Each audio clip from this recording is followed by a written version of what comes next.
Hey guys, John in Brooklyn. We're back at Casey Farms. Yesterday, or the last video, I'm not sure when, we moved to Boudreaux and Cupcake, and we talked about a little bit about rotational grazing, and we're just going to show you how you can do it on a small scale. If you don't have a large property or a big yard, you can still move your animals around.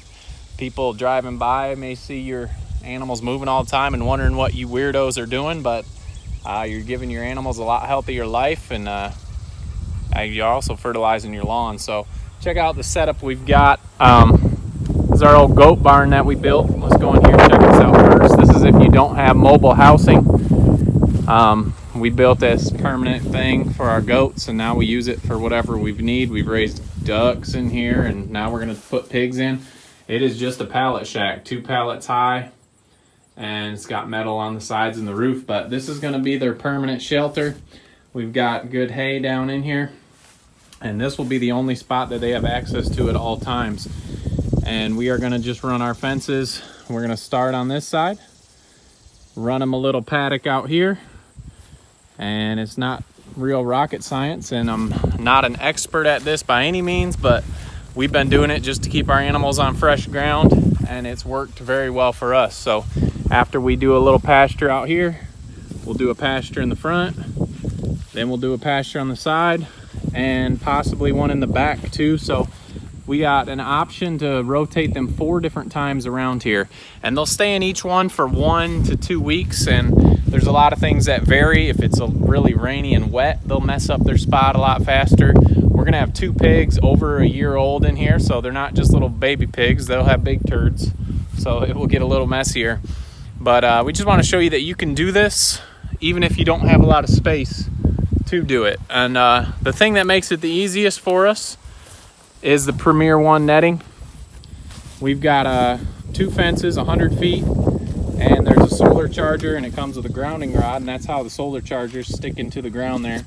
And it also comes with a fence tester, so you can make sure your fence is working. But this is kind of expensive. I believe it's somewhere around $400 for a charger and the fence. And the charger is what gets you. They're expensive, but super handy to have. You don't have to run electrical anywhere. And we just got an extra fence. So we'll have 200 feet of fence. And like I was saying, you can do this different ways. A lot of people have hog panels. We did the hog panels for a while when we first got the pigs.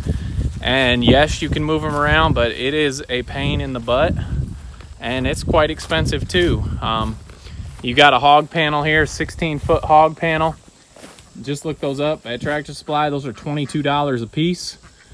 And so 16 times 10 would get you 160 feet. That's $220. And then you've got the metal, T-posts you got to put in there. And those run around $3 a piece, probably a little more actually. But so you need one of those at each end and in the middle. So it adds up, and it makes it real difficult to move if you want to keep them moving. So we found that the easier it is to move them, the more often you will do it. And so that's a lot better for the pigs. So we're going to get this set up, and we'll tell you some of the benefits we've noticed from rotational grazing for our animals and why we do it. So let's get this fence set up.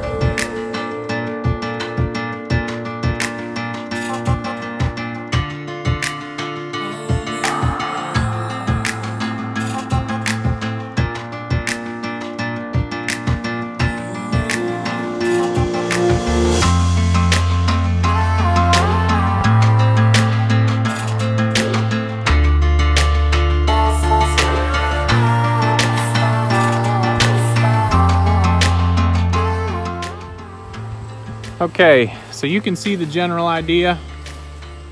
We've got a section going out that way. A week or 2 we'll move it and have a section come out this way, and we went as far to the left as we could just to use all that possible grass. We can emulate this, make it look like a small backyard, you know. So charger is on, it is popping hot. I just want to get over here and show you this angle. It's not a huge area. Like I said, each fence is 100 feet. So but we're gonna have all this area for about a week or two, and then like I said, we'll move them to there, and then we'll try and get a spot out there and then a spot behind the shack. So even if you don't have a lot of land, you can move your animals. We do not vaccinate here. We have before, when we were still learning, but we feel like if we keep them off their manure and we keep them moved to fresh grass, it keeps our animals healthy. So that's one benefit, is keeping your animals healthy. You're fertilizing your lawn, and they always have fresh forage to eat. They don't turn into a big mud hole. Like I said, if it rains, they'll have to be moved sooner. In the winter when it's wet and cold, we try to move them a little more often, but we're happy with this. Real quick, we talked about our volunteer plant a couple videos ago. We thought it was squash. Well, that shows you how much green thumbs we have. This is actually a pumpkin, and that is also good because pumpkins are natural dewormers for pigs, so we'll be able to feed them these pumpkins. There's our one lonely corn stalk. It's growing really good, but we have a natural dewormer right here by this pen. So once those get big enough, we'll use those for our pigs. So we're gonna go back and get Kevin, get Sassy Girl, and we'll get them moved in here. All right, we are gonna try the apple method again, see if it works with Kevin and Sassy. We think these guys, Kevin may have bred her, so we're hoping for piglets. It is in the afternoon here. It's their lazy time of day. Kevin ain't even getting up. Sassy's in there sleeping in the house. Sassy, come on. Come on, Kev. Kev. Hey, I'm talking to you, bud. Look. Come on. We're just gonna keep walking. See if they can do it like Bujo. I guess they don't like apples as. They're not too excited to move. Come on. We might have to use hog. Come on, Kev.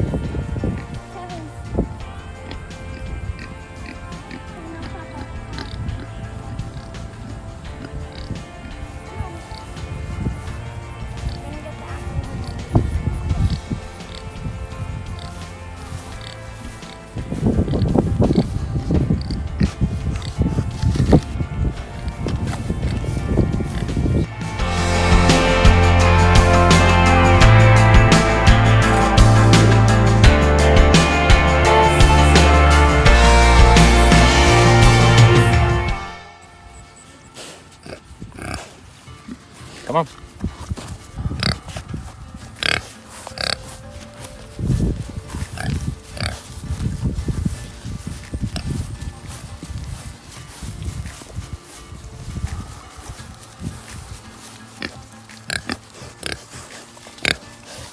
It's over here, Sass.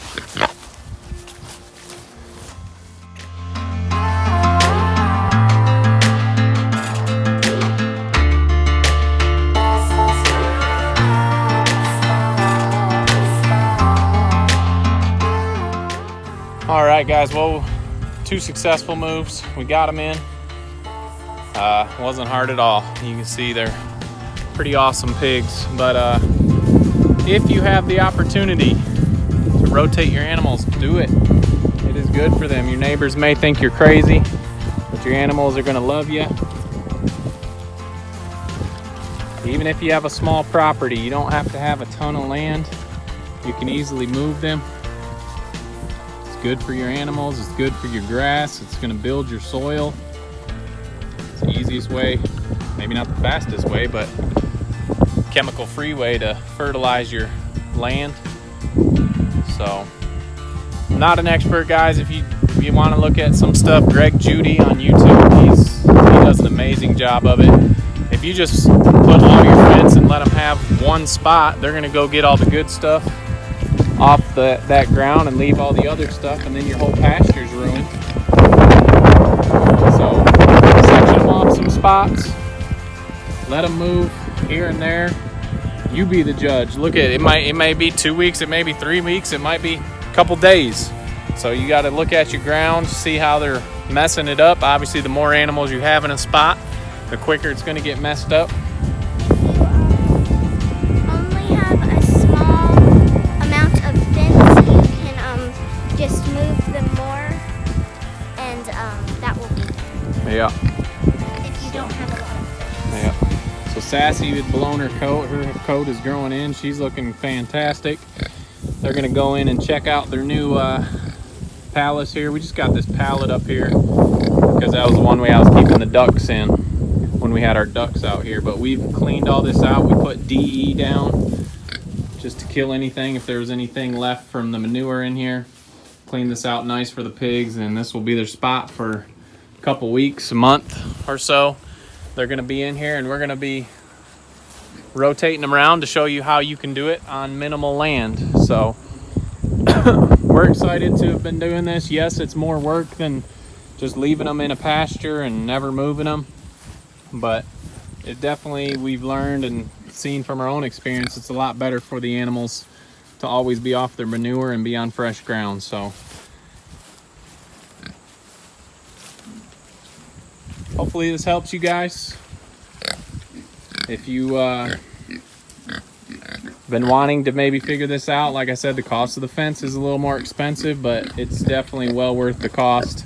It's not that much more expensive compared to cattle panels and T-posts, and that stuff is normally permanent, although you can move it, but it's a big pain in the butt. So if you haven't already, Make sure you like, subscribe, and check us out on Instagram all and also Facebook. right guys, we'll see you on the next video.